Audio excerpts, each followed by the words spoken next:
ธีลงจอบแรกการสร้างทางขึ้นดอยสุเทพตำบลสุเทพอำเภอเมืองเชียงใหม่จังหวัดเชียงใหม่วันพฤหัสบดีที่9พฤศจิกายน 6:09 น.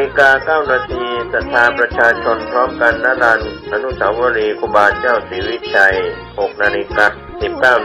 ประธานโดยท่านผู้ว่าราชการจังหวัดเชียงใหม่ถวายเครื่องสักการะครูบาเจ้าศรีวิชัยถวายเครื่องสักการะเจ้าแก้วนวรัตน์พระครูปัญญาสังฆการผู้ช่วยเจ้าอาวาสวัดศรีโสดาพระอารามหลวงนำกล่าวคำถวายเครื่องสักการะครูบาเจ้าศรีวิชัยพร้อมโยงข้าวบาตร 6:29 น.พิธีทำบุญตักบาตรรำลึกมุทิตาครูบาเจ้าศรีวิชัยกับพระภิกษุสามเณร219 รูป 7:29 น.ประธานโดยท่านผู้ว่าราชการจังหวัดเชียงใหม่พระสงฆ์เจริญพุทธมนต์พระธรรมเสนาบดีประธานฝ่ายสงฆ์กล่าวสัมโมทนียกถาเทิดเกียรติคุณครูบาเจ้าศรีวิชัยผู้ว่าราชการจังหวัดเชียงใหม่ประธานฝ่ายคฤหัสถ์กล่าวพบปะศรัทธาประชาชนตามอัธยาศัยกล่าวคำถวายภัตตาหารถวายเครื่องทายทานพระสงฆ์อนุโมทนาแผ่เมตตาวันทาราภะถวายภัตตาหารเช้าแด่พระสงฆ์ในพิธีณลานอนุสาวรีย์ครูบาเจ้าศรีวิชัย 9 นาฬิกาผู้ว่าราชการจังหวัดเชียงใหม่กล่าวเปิดโครงการสักการะครูบารักษาห้วยแก้วท่านสิริพรสิริโสดาผู้อำนวยการสำนักงานคุมประพฤติจังหวัดเชียงใหม่กล่าวรายงานวัตถุประสงค์ของโครงการผู้ว่าราชการจังหวัดเชียงใหม่กล่าวให้โอวาทสมาชิกผู้ถูกคุมเจ้าหน้าที่สำนักงานคุมประพฤติจังหวัดเชียงใหม่อาสาสมัครคุมประพฤติจังหวัดเชียงใหม่นำสมาชิกผู้ถูกคุม70 คนออกบริการสังคมพัฒนาทำความสะอาดรอบอนุสาวรีย์ครูบาเจ้าศรีวิชัยและนำตกห้วยแก้วตามโครงการสักการะครูบารักษาห้วยแก้วเป็นเสร็จพิธีอย่าลืมงานทำบุญตักบาตรน้อมรำลึกครูบาเจ้าศรีวิชัยครบ89 ปีสิ้นสุดเวลาขอเชิญร่วมทำบุญทอดกฐินสมทบทุนปัจจัยบูรณปฏิสังขรณ์พระธาตุเจดีย์ณวัดพระเจ้าเมงรายเลขที่ 1 ถนนราชมัคคาซอย 6 ตำบลพระสิงห์อำเภอเมืองจังหวัดเชียงใหม่ตรงกับวันพุธที่ 8 พฤศจิกายน พุทธศักราช 2566 เนื่องจากทางวัดพระเจ้าเมงรายพระธาตุเจดีย์มีสภาพทรุดโทรมผุพังไปตามกาลเวลาอันเวลาผ่านมาหลายร้อยปีและผ่านการบูรณะมาอย่างต่อเนื่องทั้งนี้พระธาตุเจดีย์จะได้รับการซ่อมแซมรักษาอยู่ในสภาพที่ควรและมีศิลปะความสวยงามตามแบบอนุรักษ์นิยมจึงเชิญชวน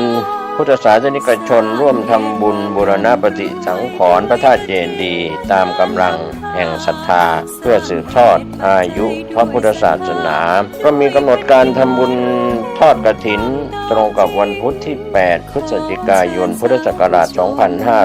2566 เวลา 10 นาฬิกาไหว้พระสวดมนต์สมาทานศีล 10 นาฬิกา 20 นาทีทำพิธีทอดผ้ากฐิน 11 นาฬิกาถวายภัตตาหารเพลแด่พระสงฆ์สามเณรพระเทพมังคลาจารย์เจ้าคณะจังหวัดเชียงใหม่เจ้าวาดวัดท่าตอนพระรามหลวงเป็นประธานฝ่ายคฤหัสถ์มีคุณแม่สุนันท์นุชวานิชและกลุ่มสยามบวรเป็นประธานร่วมกับคณะกรรมการและคณะศรัทธาของวัดพระเจ้าเมงรายทุกครัวเรือนเป็นกรรมการก็เป็นส่วนหนึ่งที่เราได้เชิญชวนศรัทธานักศีลนักบุญทั้งหลายร่วมบุญทำบุญทอดกฐินสามัคคีสอบถามรายละเอียดและร่วมทำบุญได้ที่พระครูใบดิกาจรินธรรมสโรผู้รักษาการเจ้าวาดวัดพระเจ้าเมงราย0970737520สร้างเหตุความร่ำรวยด้วยกฐินทานลำพา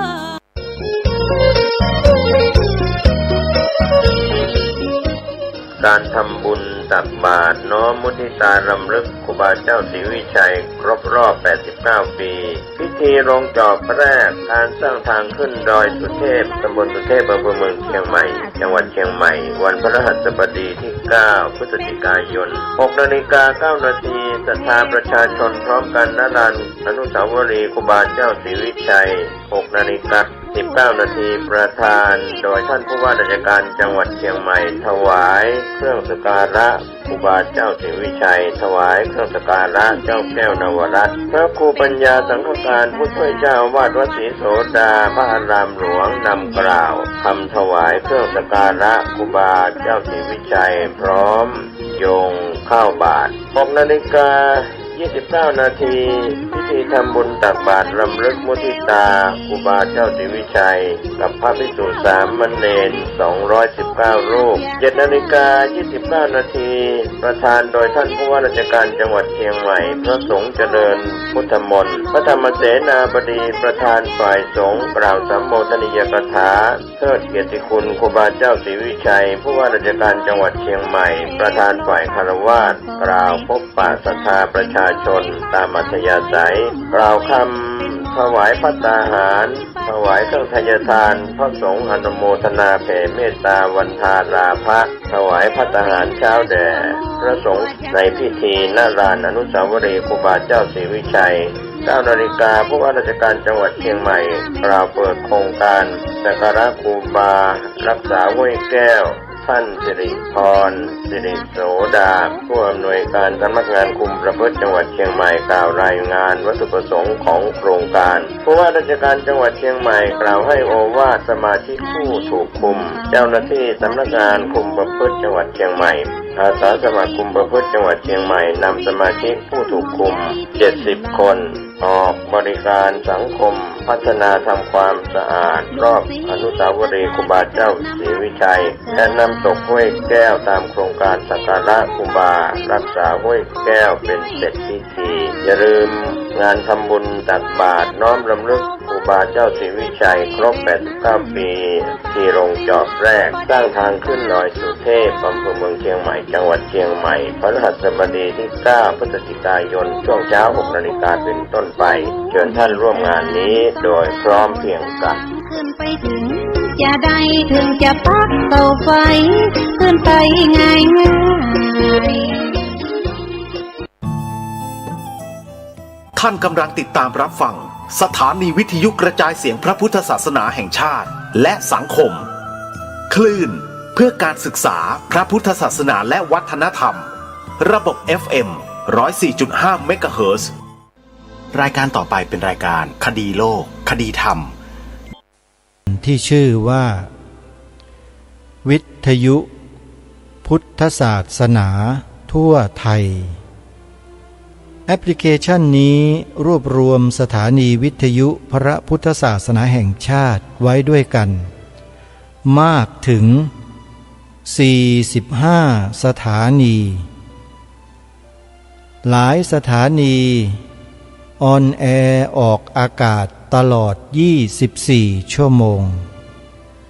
ท่านจะไม่พลาดการรับฟังธรรมะจากสถานีวิทยุเหล่านั้นเลย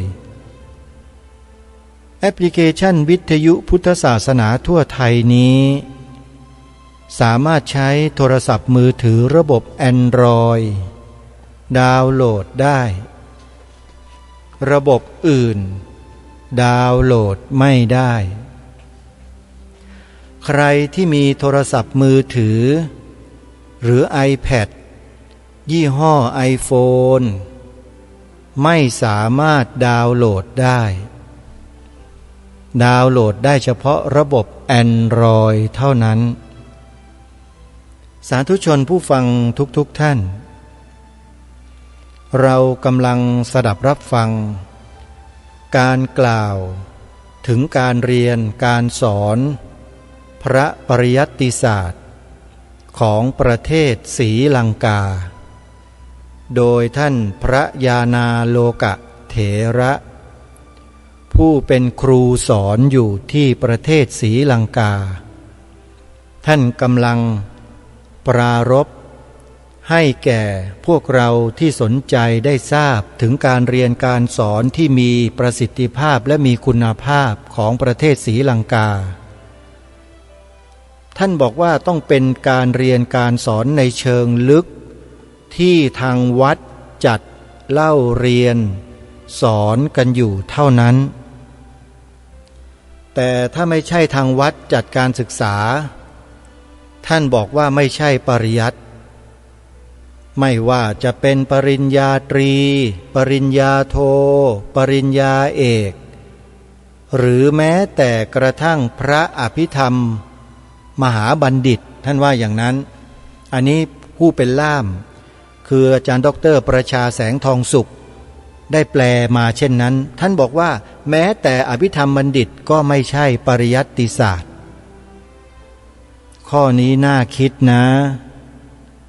น่าคิดมากทำไมท่านจึงกล่าวเช่นนั้นทำให้อาตมาภาพนึกถึงใครบางคนหรือหลายๆคนที่เป็นพระก็ดีเป็นคฤหัสถ์ญาติโยมก็ดีที่เรียนจบอภิธรรมบัณฑิตแล้วก็ออกไปเผยแผ่พระพุทธศาสนาในรูปของสถานีวิทยุบ้างในโลกโซเชียลเน็ตเวิร์กทาง YouTube ทาง Facebook ทาง Instagram ทาง TikTok หรือทางสถานีโทรทัศน์อะไรต่างๆก็แล้วแต่ทำไมจึงนึกถึงคนเหล่านี้และนึกถึงคำของท่านพระอาจารย์ญาณาโลกเถระพระศรีลังกาที่ท่านกล่าวเมื่อวานนี้ก็พฤติกรรมการใช้วาจาจ้วงจาบพระสงฆ์ที่เกิดขึ้นในสังคมณฑลของประเทศไทยของเราที่มีอยู่ทุกวันนี้เนี่ยมันเกิดจากคนที่เรียนพระอภิธรรมคนนั้นใครที่เรียนอภิธรรมแล้วไม่ได้ทำเช่นนั้นอย่าเดือดร้อนนะโยมอาตมาไม่ได้ว่าโยมนะเฉพาะบุคคลที่กล่าวหาพระโจทย์พระภิกษุทั้งประเทศว่าเป็นมหาโจรอันนี้อาตมาต้องพูดนะแล้วต้องย้ำกับพวกเราชาวพุทธโยมต้องเข้าใจพระภิกษุสงฆ์ในประเทศไทยให้ดีนะโยมนะอย่าไปหลงคารมอย่าไปเชื่อคนเหล่านี้ที่สร้างวาทกรรมเรียนอภิธรรมภาษาอะไรก็ไม่รู้มาด่าพระเป็นมหาโจรกันทั้งบ้านทั้งเมืองพอท่านพระอาจารย์จากศรีลังกาท่านมาพูดในประเทศไทยและนำเปิดออกอากาศเมื่อวานจึงมาเกิดความรู้สึกนึกคิดบางอย่างขึ้นมาว่าทำไมท่านถึงบอกว่าการศึกษาปริญญาตรีโทเอกก็ดีการศึกษาอภิธรรมบัณฑิตก็ดีท่านบอกว่าไม่ใช่การศึกษาปริยัติศาสตร์ประเทศศรีลังกาถือว่าไม่ใช่เมื่อท่านพูดอย่างนี้แปลว่าท่านต้องมีเหตุมีผลสิก็เลยทำให้นึกถึงคนบางคนที่เก่งอภิธรรมที่อ้างตัวเองว่าเรียนอภิธรรมเก่งอภิธรรมสอนปรมัตถสัจจะอยู่ทุกวันนี้เป็นคฤหัสถ์หัวดำไอ้ที่ดำเนี่ยมันจริงไม่ดำจริงหรอกมันงอกแล้วก็ไปย้อมสีแล้วก็มาด่าพระเป็นมหาโจรบ้างเป็นอรัชชีบ้างทุกวี่ทุกวันเลยไอ้คนพวกนี้แหละอาตมาภาพจึงสงสัยว่าทำไมพระศรีลังกาท่านถึงพูดเช่นนี้พอมาถึงวันนี้หายสงสัยเลยที่ท่านไม่ถือว่าเป็นปริยัติศาสตร์ก็เพราะเหตุแบบนี้นี่เองเนี่ยเรียนแล้วเอาไปใช้ทำลายพระโยมบางคนนะฮะขอย้ำว่าบางคนไม่ใช่ทั้งหมดใครที่ไม่ได้ทำก็อย่าเดือดร้อนนะโยมถ้าเดือดร้อนนะแปลว่ามีส่วนด้วยนะเพราะฉะนั้นท่านผู้ฟังฮะการศึกษาพระปริยัติศาสตร์ที่ถูกต้องถูกตรงนั้นเขาจะไม่มีวาจาจาบจ้วงพระสงฆ์แบบคนพวกนี้พระอาจารย์จากศรีลังกาพูดถูกอาตมาว่าพูดถูกนะถ้าหากว่าวิชาการที่ไม่ใช่ปริยัติศาสตร์เช่นอภิธรรมบัณฑิตเป็นต้นไปตกอยู่ กับคนประเภทนี้เข้าเนี่ยคนประเภทนี้ก็จะเอามาใช้ในแบบลักษณะที่กล่าวมาเมื่อกี้เนี่ยที่พระอาจารย์มหาอุเทนปัญญาปริทัศน์ปริยนธรรม9ประโยควัชนะสงครามเจริญพรไปตั้ง6เทปใน YouTube ท่านไปเปิดดูเถอะพิมพ์คำว่าทูตเทวทัตทุจินแล้วท่านจะรู้เองนี่ไงจึงหายสงสัยไงอาตมาตอนแรกฟังแล้วก็ตกใจเลยเฮ้ทำไมพระศรีลังกาพูดแบบนั้นบอกว่าอภิธรรมบัณฑิตก็ไม่ถือว่าเป็นปริยัติศาสตร์ของประเทศศรีลังกาอ๋อหายสงสัยเลยนี่ไงก็เพราะนำไปใช้แบบนี้ไงเอาไปด่าพระเอาไปจับผิดพระเห็นไหมแล้วก็ออกอากาศออกสื่อด้วยเสียหายไปหมดเดี๋ยวเรามาฟังกันต่อท่านผู้ฟังย้อนกลับไปสักนิดหนึ่งนะโยมเป็นการย้อนฟังย้อนหลังสักนิดหนึ่งเพื่อให้พอดีกับเวลาเดี๋ยวเราตั้งใจฟังคำพูดที่บอกเมื่อกี้เนี่ยที่ท่านบอกว่าอภิธรรมบัณฑิตก็ไม่ใช่ปริยัติศาสตร์ไม่ใช่การศึกษาเชิงลึกทางศรีลังกาถือว่าไม่ใช่การศึกษาปริยัติของประเทศศรีลังกานะเอาลองมาฟังกันใหม่นะว่าท่านกล่าวไว้เช่นนั้นด้วยเหตุด้วยผลอะไรไปติดตามรับฟังพร้อมๆกันได้นะบัดนี้ท่านบอกว่าการศึกษาปริยัติธรรมทั้ง2แบบนะครับมีแบบเชิงลึกที่เป็นการสร้างพหูสูตรกับแบบเชิงกว้างที่ไม่ได้เป็นการสร้างพหูสูตรท่านขออนุญาตเปรียบเทียบโดยง่ายๆคือการศึกษาเชิงลึกคือการศึกษาพระไตรปิฎกโดยตรงกับอีกส่วนหนึ่งคือการศึกษาเชิงกว้างศึกษาอะไรก็ตามที่มันเกี่ยวข้องกับพระไตรปิฎกแต่ไม่ได้ศึกษาพระไตรปิฎกดังนั้นประโยชน์ก็ดีที่ตกกับผู้ศึกษาแล้วก็การที่จะนำเอาพระศาสนาเพื่อที่เป็นการรักษาพุทธพจน์ไว้เนี่ยการศึกษาเชิงลึกจึงมีประโยชน์มากกว่า Yeah, so I have sketched down, this is you may have seen in earlier and also so we have the monastic pariyatti and non-monastic pariyatti and certain things. I don't discuss it just to look at, we have two types of pariyatti. But in what I mean by Tripitaka Pariyatti is the monastic Tripitaka Pariyatti, not the non-monastic Pariyatti. So with, after this point, I would not take the non-monastic Pariyatti because you can take the whatever the curriculum prospectus of the universities, the Buddhist institutions, they have given their whatever the courses, introduces the courses, how they are doing it. And you can have an idea about that non-monastic institutions, so what are the pariyatti. So even you take, say, bachelor's degree or master's degree, so I have also completed master's and I am also doing PhD, but by doing this master's, bachelor's, you don't learn total Tipitaka. So you have to come to the monastic pariyatti for the total Tipitaka learning. ฟังแล้วเจ็บครับท่านบอกว่าเวลาท่านพูดถึงเรื่องการสอนศาสนาเนี่ยศาสนาพุทธปริญญาตรีศาสนาพุทธปริญญาโทศาสนาพุทธปริญญาเอกท่านไม่นับเพราะไม่ได้เรียนเกี่ยวกับศาสนาเลยนะครับท่านบอกว่าเวลาที่ท่านจะพูดต่อจากตรงนี้ไปนะครับพูดไปแล้วท่านจะพูดถึงเรื่องเกี่ยวกับการศาสนาการสอนปริยัติธรรมศาสนาเชิงลึกเท่านั้นอะไรที่เกี่ยวกับปริญญาตรีอภิธรรมบัณฑิตปริญญาเอกทางด้านพุทธศาสตร์ท่านไม่เกี่ยวนะท่านไม่นับเพราะท่านไม่นับว่าเป็นการศึกษาปริยัติธรรมครับOkay, if I move to the monastic pariyatti, so I earlier also told that this monastic pariyatti has been designed totally by adhering to the Buddha's guidelines to the study in Tipitaka. So there are 5 things that we have to discuss: sutta, data, vachasa parichita, manasanupekita, ditthiya suparivitta. So sutta means that the Buddha has encouraged us to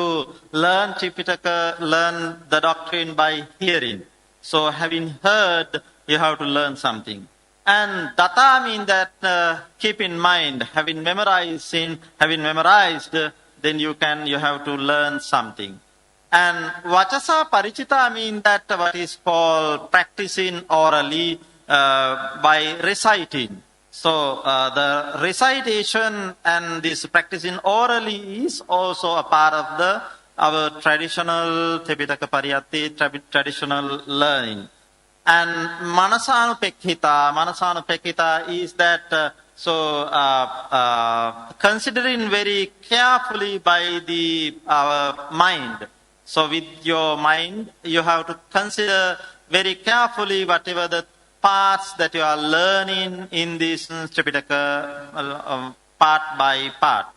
And the final thing is Ditya Supatividdha. It is to actually understanding, that well understanding by your wisdom. So these 5 guidelines of the Buddha are very strictly we are going to adopt in our monastic pariyatti. ท่านจะขออนุญาตกล่าวถึงการศึกษารากสำคัญมีอยู่5อย่างด้วยกันก็คือพระสูสูตร5ที่เรารู้จักกันนะครับอันที่1พระหูสูตรอันแรกคือการทรงจำสุตตะนะครับคือการทรงจำคือการฟังธรรมก่อนต้องฟังเยอะๆดังนั้นพระพุทธองค์จึงแนะนำให้มีการสะสมสุตตะคือการฟังเยอะๆอันที่2คือการทรงจำไว้นะครับคือฟังมากก็จำมากจำคือจำในเสียงที่ก้องอยู่ในหัวเรานั่นเองอันที่3ก็คือวัจสาปริจิตาคือการสะสมด้วยการท่องบทออกมานะครับเป็นการสวดออกมาอันที่4ก็คือการ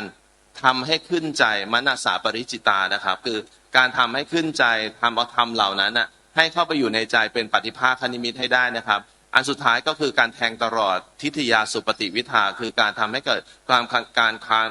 รเข้าใจในธรรมที่เราฟังนั่นเองนะครับฟังมากก็จะเข้าใจมากนั่นเองนะครับAnd when you go to the Bhikkhunovada Bahusutta, which is explained in Samantapasadika Vinayattakatha, it says that the monk who is capable of giving the advice to the bhikkhunis, he should study the Tripitaka by following these ways, Sutta, etc. And he should have a knowledge. It is very expressly mentioned in the Samantapasadika that the bhikkhu who is knowledgeable, Bahusutta, who capable of advising bhikkhunis, should have learned Tripitaka using by following this Sutta, Datta, Vachasa, Parijita, etc. So therefore, the monastic education strictly try to go to this level. But I would say that we cannot go to the total exact level at the level that was at the Anuradhapura era, but still we are trying to go to that level. So we try to adopt this sutta and try to memorize the parts of the Tripitaka and try to recite in time to time the parts of the Tripitaka, and otherwise other parts also we very deeply analyze in and teach in. Therefore, the monastic education is always try to go by these Buddha's guidelines. ทั้ง5ขั้นตอนก่อนของการสร้างพหูสูตรเหล่านี้นะครับเป็นหัวใจสำคัญสำหรับผู้ที่จะศึกษาปริยัติธรรมเชิงลึกเนื่องจากว่าผู้ที่จะเป็นพหูสูตรได้ขั้นต้นจะต้องเข้าใจเองก่อนเมื่อเข้าใจเองก่อนได้แล้วขั้นต่อไปคือสามารถที่จะให้คำแนะนำกับผู้ที่ยังไม่เข้าใจได้พอให้คำแนะนำกับผู้ที่ไม่เข้าใจได้ก็สามารถจะถกปัญหาแล้วก็วิเคราะห์ธรรมสำหรับผู้ที่ในกลุ่มของผู้ที่เข้าใจกันได้เองแต่ท่านบอกว่าในขั้นตอนของการสร้างพหูสูตรนั้นน่ะหลักการ5อย่างไม่ว่าจะเป็นคนในระดับไหนเพื่อที่จะให้มีความเชี่ยวชาญในการที่จะเป็นผู้ศึกษาเบื้องต้นผู้เข้าใจเบื้องกลางหรือผู้ที่รู้ธรรมได้ทั้งหมดในขั้นสูงสุดก็ต้องอยู่ในขั้นตอนทั้ง5ในการศึกษาธรรมะคือฟังทรงจำทำให้ติดปากทำให้ลงใจแล้วก็เข้าใจในสิ่งที่ได้ฟังมานั่นเอง When you look at the history of Buddha Sasana in Sri Lanka actually, so there were lots of incidents that the obstructive opinions came into the doctrine. So when you look at the Pali commentaries, Venerable the most Venerable Buddha Gosama Mahathera has taken lots of obstructive opinions. Actually, most of the things were in the Abhayagiri school, and he has analyzed them and given. He has presented the correct opinion in that point. So, in this Theravada history, in all times when there are certain destroying events or the obstructive opinions, the bhikkhu who has learned the Tripitaka well according to by following this Buddha's guideline, that educated bhikkhus have protected the Buddha Sasana, rescued the Buddha Sasana by these obstructive opinions. In nowadays also sometimes you may know that in Sri Lankan Buddha Sasana there are lots of wrong opinions are coming into the doctrine. So it is that kind of situation is existing in Sri Lankan Sasana. So in every time, if a bhikkhu has learned the Tripitaka well, according to these guidelines of the Buddha, he only can face this wrong opinions and present the correct opinion. Therefore, the monastic pariyatti is to aim to produce such bhikkhus. ท่านบอกว่ามันเป็นปกตินะครับสำหรับการศึกษาปริยัติธรรมสำหรับบุคคลที่รู้เยอะอย่างเช่นท่านยอมรับว่าเมื่อกล่าวถึงพระพุทธโฆษาจารย์ที่เป็นผู้รจนาคัมภีร์วิสุทธิมรรคแล้วในธรรมะเหล่านั้นมีหลายจุดมากๆนะครับที่มีข้อขัดแย้งทางศาสนาเกิดขึ้นเนื่องจากว่าในคัมภีร์อื่นๆอาจจะแสดงอรรถกถาหรือว่าคำอธิบายต่างๆที่เกี่ยวกับจำนวนจิตก็ดีจิตตขณะก็ดีหรือสภาวะบางอย่างก็ดีมีความขัดแย้งกันกับในคัมภีร์วิสุทธิมรรคแต่ท่านบอกว่าวิธีการที่จะทำให้เราจำแนกธรรมให้ได้ก็คือการที่เราจะต้องศึกษาพระไตรปิฎกให้เกิดความเข้าใจอย่างเชิงลึกศึกษาไม่ได้เพื่อโจมตีแต่ศึกษาเพื่อให้เกิดความเข้าใจแล้วก็จำแนกธรรมให้ได้ว่าสิ่งนี้เกิดในวิสุทธิมรรคสิ่งนี้เกิดในพระไตรปิฎกท่านบอกว่านอกจากสิ่งที่เราจะสามารถที่จะป้องกันความเข้าใจผิดสำหรับบุคคลที่เข้าศึกษาคัมภีร์ต่างๆเพื่อให้เกิดการเปรียบเทียบศึกษาแล้วก็เกิดเห็นข้อแตกต่างแล้วปัจจุบันสถานการณ์ที่เกิดขึ้นกับปริยัติศาสนาคือมีลัทธิความเชื่อความเห็นผิดการตีความผิดนะครับที่เกิดขึ้นกับการตีความพระไตรปิฎกความเชื่อของส่วนบุคคลการสอนตามสำนักต่างๆที่มีผลต่อการสอนปริยัติธรรมดังนั้นผู้ที่จะเป็นพหูสูตรในการศึกษาปริยัติธรรมเชิงลึกจะเป็นผู้ที่มีประโยชน์ที่สุดในการรักษาแล้วก็ทนุบำรุงพระศาสนาให้มีความถูกต้องสืบต่อไป Therefore, I would like to move to the objective of this monastic pariyatti. So this is what I see. I look at the monastic education. When I look at the monastic education, I can see the objective is to produce to provide a pariyatti based on Tripitaka canon, Tripitaka Pali, and Atthakatha of the commentaries and the Tikas of commentaries that support the practicing of the Dhamma Vinaya. It means that the Patipatti. Therefore, the objective of the monastic pariyatti is to provide a pariyatti to support the Patipatti. So the Patipatti is supported by pariyatti if it is learned well by following that Buddha's guidelines. ท่านบอกว่าการศึกษาปริยัตินอกจากที่เราบอกแล้วว่าเป็นการสืบสารแล้วก็ทำนุบำรุงพระศาสนาแล้วการศึกษาปริยัติในเชิงลึกเพื่อให้เกิดความเข้าใจที่ถูกต้องในตัวพระไตรปิฎกและพระบาลีแล้วจะเป็นการศึกษาเพื่อที่ไปสนับสนุนการปฏิบัติโดยแท้ดังนั้นผู้ที่จะมีความสามารถที่จะปฏิบัติได้ถูกต้องจะต้องศึกษาปริยัติธรรมให้ถูกต้องเสียก่อน Now I'd like to move to the structure of the monastic pariyatti. I don't know, now we are talking a lot of time, they are tired or not. If it is so, then the organizers may arrange something. So I would like to move to the structure of the monastic pariyatti in Sri Lanka. So I have mentioned the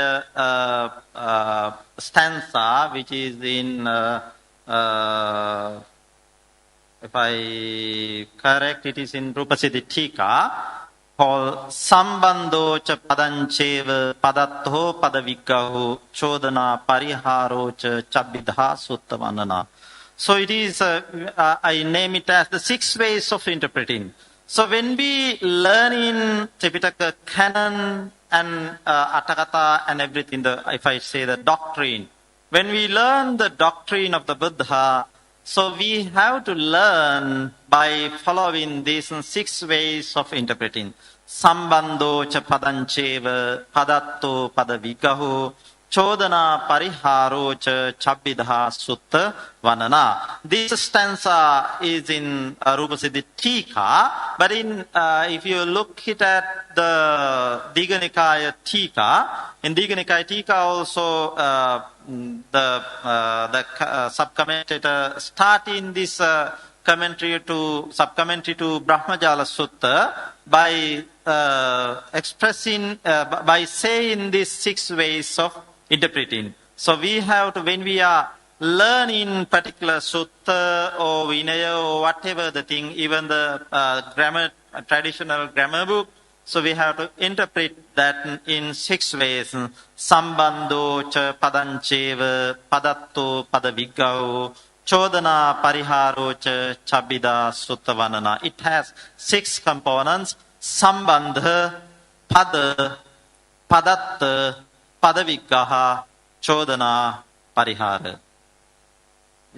ท่านบอกว่าหลังจากที่เราสร้างพหูสูตรผ่านกระบวนการเรียนทั้ง5อย่างแล้วนะครับในรูปสิทธิฎีกานะครับท่านบอกว่ามีลักษณะทั้ง6ขั้นตอนนะครับคือการเรียนเนี่ยถ้าท่านได้เรียนในส่วนที่เป็นคัมภีร์รูปสิทธิก็ได้ครอบคลุมเนื้อหานี้ไปแล้วนะครับท่านบอกว่าวิธีการแสวงหาความรู้ของเราน่ะมีทั้งหมด6อย่างด้วยกันเดี๋ยวท่านจะพิจารณาของการแต่ละอย่างให้เราฟังนะครับว่าวิธีการแสวงหาความรู้ทั้ง6คืออะไรในการศึกษาปริยัติธรรมในเชิงลึกครับYes,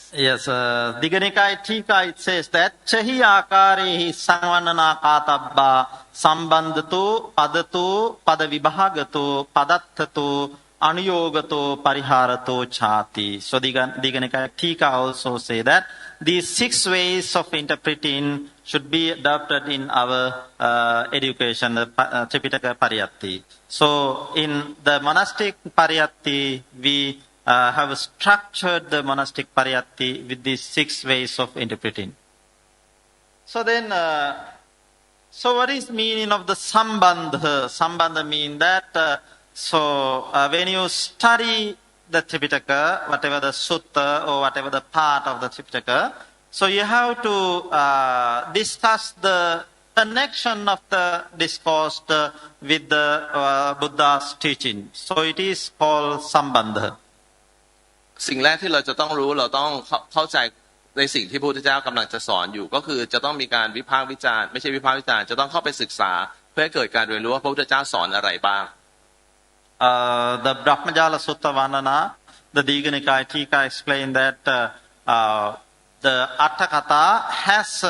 at the beginning of the Atthakatha it is explained about the first Buddhist council, and at the first Buddhist council how this Venerable Ananda Mahathero explained the origin of the sutta and everything. So this discussion covers the sambandha. So therefore, when you are studying whatever the Tripitaka, whatever the part in deep, first you have to discuss to which part this part is to be connected.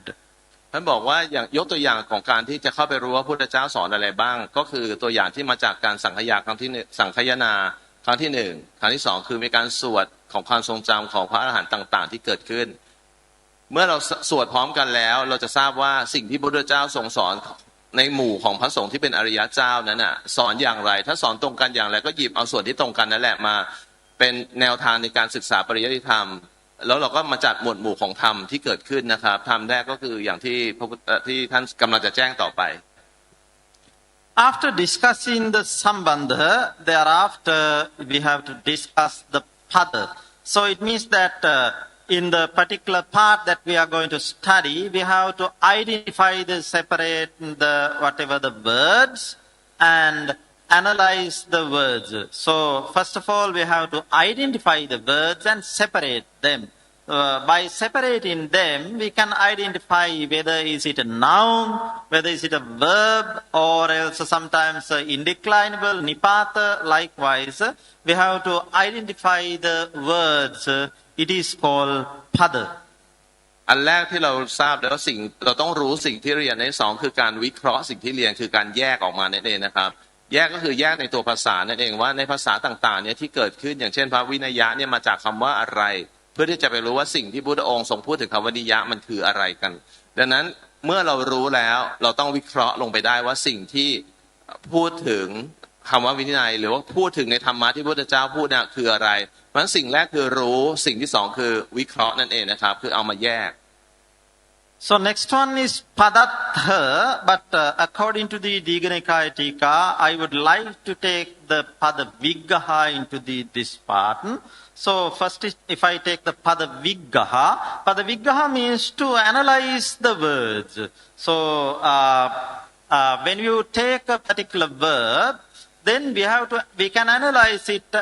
in grammatically. What is the samasa, tadita, whatever the kitaka, by taking the samasa vigaha, by taking the tadita vigaha, kitaka vigaha, how this word has been developed. All these things we have to analyze and discuss. It is called pada vigaha.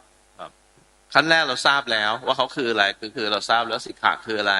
อันที่สองเอามาแยกคือวิภาคะแยกเขาเอาเป็นส่วนๆก็3ส่วนจากนั้นพอเราแยกเป็นส่วนๆหยิบแต่ละส่วนเนี่ยมาทำวิคหะคือการแยกศัพท์ออกมาแยกตัวออกมาแยกความรู้มาแยกระดับชั้นแยกผู้เรียนแยกผู้สอนออกมานะครับเมื่อเราแยกเอาเป็นส่วนๆเราจะได้ส่วนย่อยที่เล็กลงดังนั้นเริ่มจากการเรียนรู้คือรู้ว่าคืออะไร2จับมาจำแนกวิภาคะอันที่3คือเอามาวิเคราะห์เอามาแยกออกจากกันคือวิคหะนั่นเอง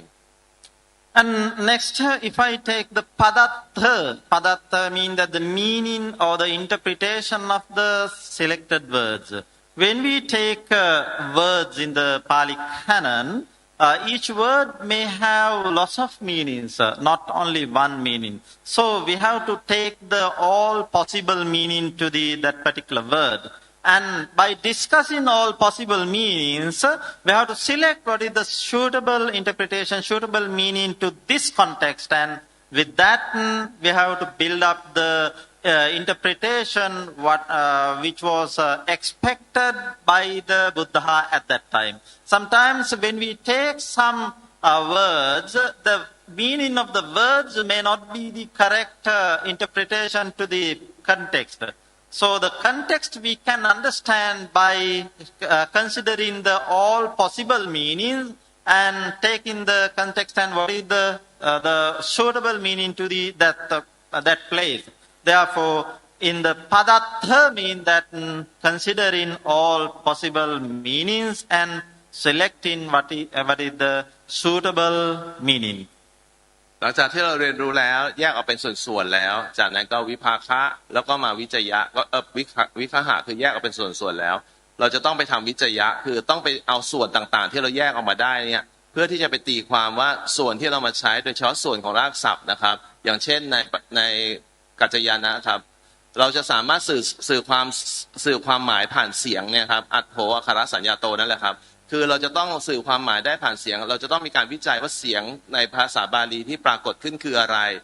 ถ้ามีคำที่เป็นปรากฏมีหลายความหมายก็ต้องสามารถวิจัยได้ว่าความหมายที่เอามาใช้ในแต่ละคำความหมายที่เอามาใช้ในแต่ละประโยคเหล่านั้นเนี่ยมีความหมายที่ตรงกับพุทธประสงค์อย่างไร Yeah, last two are the Chodana and Parihara.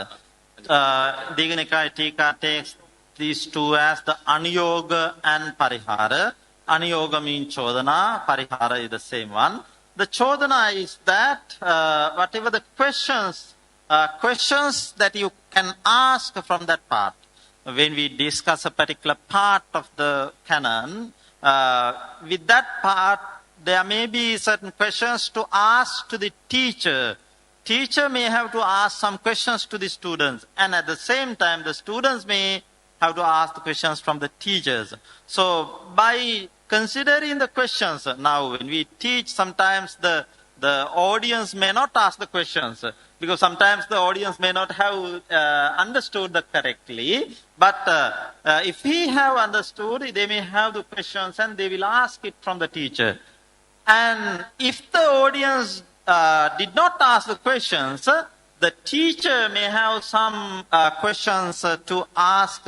to clear out whatever that we are discussing. Therefore, the Chodana means that to ask the questions and not only the asking the questions, it is not the event is not closed with that. after asking the questions, we have to resolve the questions. So,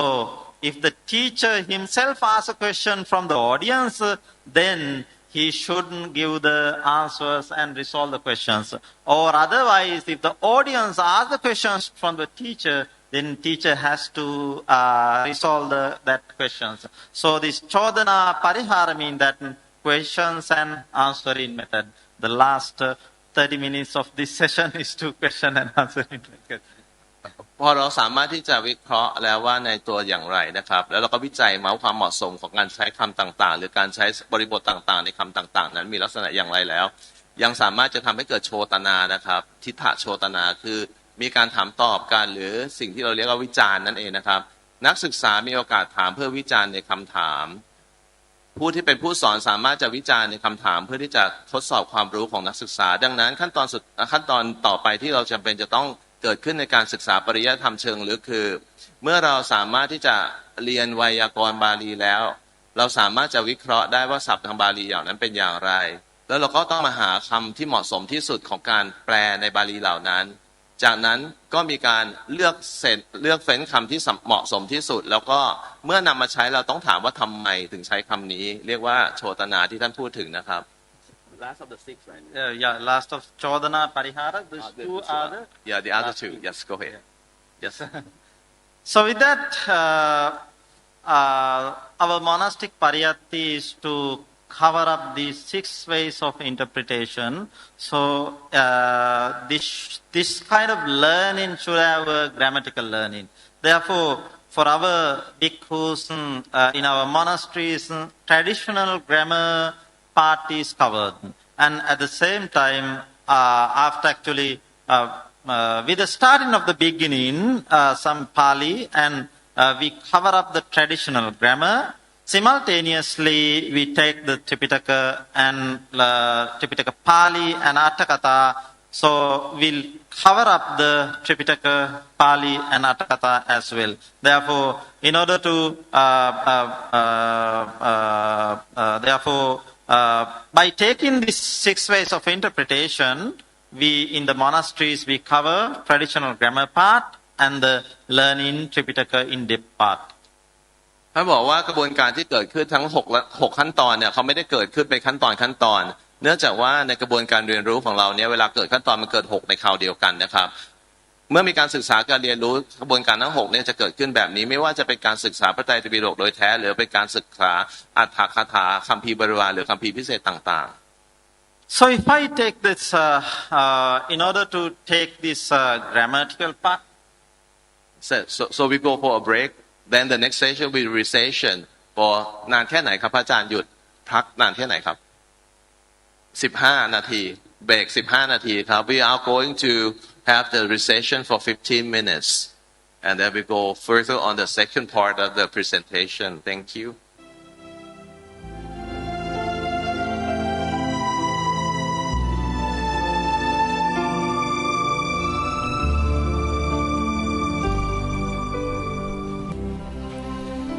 ท่านสาธุชนผู้ฟังทุกท่านในช่วงบ่ายของวันที่13โดยพระคุณเจ้าจากประเทศศรีลังกาพระยานาโลกเถระผู้ทรงความรู้ปริยัติศาสตร์ของประเทศศรีลังกาท่านก็ได้มาแสดงวิสัยทัศน์การศึกษาเล่าเรียนทรงจำพระไตรปิฎกของประเทศศรีลังกาในยุคปัจจุบันให้แก่พวกเราได้รับรู้รับทราบกันจบลงไปแล้วก็จะมีการพักเบรกในช่วงนั้น15 นาทีแล้วจากนั้นก็จะเข้ามาสัมมนากันต่อในช่วงนี้เวลาของรายการก็ใกล้จะหมดลงเหลืออีกเพียงไม่กี่นาทีข้างหน้านี้ก็จะมาสรุปความให้กับพวกเราที่ติดตามรับฟังรายการมาตั้งแต่ต้นหรือจะเพิ่งมารับฟังในตอนนี้ให้ทราบถึงเนื้อหาสาระที่ทางรายการได้นำมาเปิดออกอากาศให้ท่านสาธุชนได้ฟังกันอยู่นี้เนี่ยเป็นเสียงของการสัมมนาทางวิชาการการศึกษาพระปริยัติศาสตร์นานาชาติจัดขึ้นเป็นครั้งแรก ในประเทศไทยที่วัดจากแดงตำบลทรงขนองอำเภอพระประแดงจังหวัดสมุทรปราการโดยท่านเจ้าคุณพระราชวชิรบัณฑิตหรือพระมหาประนอมธรรมลังกาโรได้นิมนต์พระจากประเทศศรีลังกาประเทศพม่าประเทศกัมพูชาแล้วก็ประเทศไทยนี้มาร่วมสัมมนากันเพื่อหาแนวทางในการจัดทำหลักสูตรเพื่อให้พุทธบริษัททั้งฝ่ายบรรพชิตและฝ่ายคฤหัสถ์ได้มีส่วนร่วมในการสืบสารรักษาต่อยอดพระปริยัติศาสตร์ตามแนวทางที่ถูกต้องตามแนวทางที่เป็นประโยชน์ต่อการสืบสารคำสอนของพระสัมมาสัมพุทธเจ้าโดยตรงวัดจากแดงจัดงานนี้ขึ้นมีวัตถุประสงค์คือเพื่อแลกเปลี่ยนเรียนรู้การศึกษาพระปริยัติศาสตร์ของประเทศต่างๆที่ท่านได้กราบอาราธนานิมนต์พระเถระผู้ใหญ่ของประเทศเหล่านั้นให้เข้ามาร่วมแสดงวิสัยทัศน์แนวทางการศึกษาทั้งในอดีตและปัจจุบันให้กับทางผู้ศึกษาเล่าเรียนพระบาลีในประเทศไทยได้รับรู้ได้รับทราบได้มองเห็นภาพของการจัดการเรียนการสอนบาลีในประเทศเหล่านั้นให้ชัดเจนชัดแจ้งยิ่งขึ้นเพื่อจะได้นำมาปรับปรุงหลักสูตรการศึกษาพระบาลีในประเทศไทยให้เกิดความสมบูรณ์และเป็นระบบระเบียบแบบแผนให้มากยิ่งขึ้นสิ่งใดที่ดีอยู่แล้วท่านก็จะรักษาไว้สิ่งใดที่ยังขาดยังตกบกพร่องท่านก็จะได้นำความรู้ที่ได้จากการสัมมนานี้แหละมาปรับมาแก้เพื่อให้เกิดความสมบูรณ์มากยิ่งขึ้น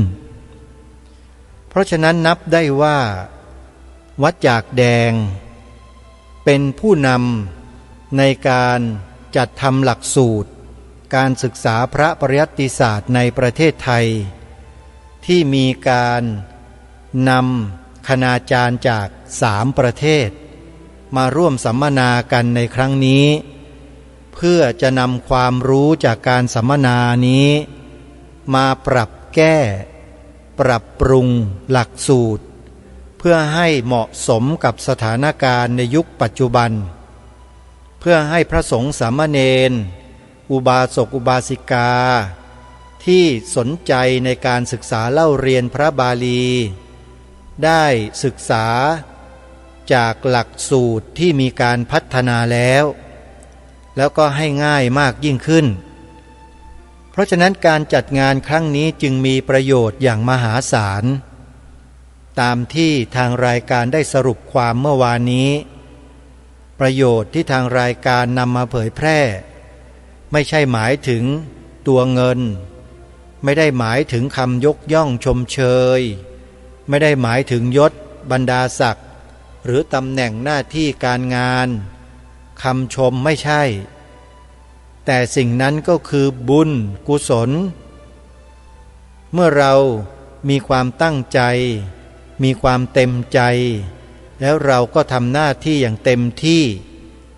บุญกุศลที่เกิดขึ้นนั้นหลีกเลี่ยงไม่ได้ที่เราจะต้องรับเพราะเกิดจากการกระทำของเราเองที่เป็นตัวกุศลอสังขาริกการนำเสียงการจัดงานสัมมนาครั้งนี้ที่ทางรายการคดีโลกคดีธรรมนำมาเปิดออกอากาศนี้เนี่ยไม่มีใครสั่งการไม่มีใครบังคับไม่มีใครมาแนะนำแต่ทำด้วยจิตสำนึกของตนเองจริงๆท่านผู้ฟังท ทำด้วยจิตอสังขาริกเลยตัวนี้โสมนัสสสหคตังญาณสัมปยุตตังอสังขาริกังนี่คือคำอธิบายของสภาพจิตที่เกิดขึ้นจากการทำครั้งนี้การนำมาเผยแพร่ในครั้งนี้เป็นเช่นนี้ฮะเป็นจิตมหากุศลจริงๆเพื่อต้องการที่จะให้เนื้อหาสาระของการสัมมนาครั้งนี้ได้เผยแพร่ไปสู่พระสงฆ์สามเณรอุบาสกอุบาสิกาผู้มีสติปัญญามีความสามารถมีความเข้าใจมีความศรัทธาในการศึกษาพระปริยัติศาสตร์ได้สดับรับฟังเพื่อสร้างกำลังใจสร้างพลังบางสิ่งบางอย่างให้เกิดขึ้นในจิตในใจของท่านเหล่านั้นแล้วพลังเหล่านั้นก็จะขับเคลื่อนออกมาเป็นรูปธรรมจนเกิดประโยชน์สูงสุดแก่พระบวรพุทธศาสนาของเรานั่นก็คือท่านเหล่านั้นก็จะได้นำตนเองและผู้ใกล้ชิดลูกศิษย์ลูกหาเข้าไปศึกษาหาความรู้พระบาลีที่วัดจากแดงจัดทำหลักสูตรนั้นขึ้นก็จะเกิดเป็นประโยชน์กว้างขวางยิ่งขึ้นโดยลำดับนี่คือสิ่งที่ทางรายการปรารถนาที่ต้องการจะให้เป็นเช่นนั้นเพราะฉะนั้นขอประกาศเชิญชวนเลยว่าพระสงฆ์รูปใดสามเณรรูปใดแม่ชีท่านใดอุบาสกอุบาสิกาท่านใดที่คิดว่าชีวิตตนเองเหลือน้อยแล้วไม่ประมาทอยู่กับชีวิตต้องการจะนำเอาชีวิตที่เหลืออยู่นี้ไปสร้างประโยชน์อันมหาศาลให้เกิดขึ้นบอกท่านได้เลยว่าวัดจากแดงจังหวัดสมุทรปราการเนี่ยรอท่านเหล่านั้นอยู่ท่านพร้อมที่จะเดินทางไปพัฒนาสติปัญญาความสามารถของท่านในเชิงพระบาลีในเชิงพุทธพจน์แล้วหรือยังถ้าท่านพร้อมขอให้ท่านเดินทางไปด้วยตัวของท่านเองโดยไม่ต้องมีใครพาท่านไปเริ่มต้นจากจิตดวงแรกเลยเจตนาอันแรกดวงแรกชวนะ7ดวงแรกท่านจัดให้เต็มที่เลยนะแล้วเดินทางไปด้วยความมุ่งมั่นไปด้วยความตั้งใจไปด้วยความศรัทธาไปด้วยความเชื่อมั่นตัวเองว่าการไปครั้งนี้จะสามารถยังประโยชน์มหาศาลให้เกิดขึ้นจากการไปของเราเมื่อไปแล้วก็ขอให้เราแสดงตัวแสดงออกให้ทางเจ้าอาวาสวัดจากแดงให้ได้ทราบว่าที่มาวัดจากแดงครั้งนี้มีวัตถุประสงค์อย่างนี้ก็คือต้องการจะมาศึกษาเรียนรู้พระปริยัติธรรมแผนกบาลีตามหลักสูตรที่มีการยกร่างขึ้นใหม่เพียงแค่นี้แหละท่านเจ้าคุณพระราชวชิรบัณฑิตพระมหาประนอมธรรมลังการโรดีใจสุดขีดที่มีคนทราบข่าวแล้วก็มาถวายตัวเพื่อศึกษาเล่าเรียนพระบาลีที่วัดจากแดงของท่านเห็นไหมท่านผู้ฟังเพียงแค่นี้ประโยชน์ก็เกิดขึ้นแล้วครูบาอาจารย์ที่นั่นก็จะดีอกดีใจเลยว่ามีคนสมัครเข้ามาเรียนแล้วท่านกำลังรอพวกเรากันอยู่นะโยมนะพระคุณเจ้าพระสงฆ์สามเณรท่านเจ้าคุณพระราชวชิรบัณฑิตเจ้าวาดวัดจากแดงกำลังรอพวกท่านทั้งหลายกันอยู่นะท่านจะปล่อยเวลาให้มันล่วงเลยไปโดยเปล่าประโยชน์กันทำไมท่านทั้งหลายครูบาอาจารย์วัดวารามวัดจากแดงมีให้ท่านได้ศึกษาเรียนรู้กันแล้ว เพียงแค่ท่านอาศัยความศรัทธาและความเพียรพยายามอย่างไม่หยุดหย่อนไม่ลดละเท่านั้นแหละท่านจะประสบความสำเร็จแน่นอนแล้วท่านไม่ต้องกลัวว่าจะไม่มีงานทำนะท่านจะไม่ว่างงานสักวันหนึ่งเลยเชื่อสิไปเรียนพระบาลีกันเถอะนะที่วัดจากแดงรับทุกวันเลยโยมนะใครสนใจก็เดินทางไปวันนี้เวลาของรายการหมดท่านผู้ฟังเดี๋ยวช่วงต่อไปเรามาติดตามรับฟังกันในวันต่อไปขอความสุขความสวัสดีในธรรมแห่งองค์สมเด็จพระบรมศาสดาสัมมาสัมพุทธเจ้าจงปรากฏเกิดมีขึ้นในจิตใจของท่านผู้ฟังทุกท่านทุกคนเทินขอเจริญพร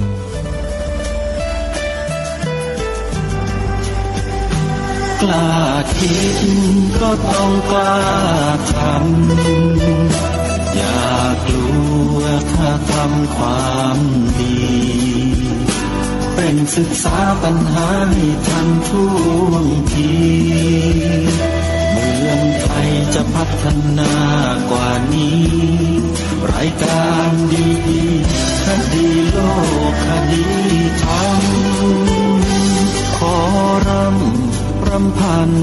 บรรยายความคิดเครื่องหมายแห่งสีทั้งสามงามถนัดขาวคือบริสุทธิ์สีสวัสดิ์หมายพระไตรรัตน์และธรรมะคุมจิตไทยแดงคือโลหิตเราใสซึ่งยอมสละได้เพื่อรักษาชาติศาสนาน้ำเงิน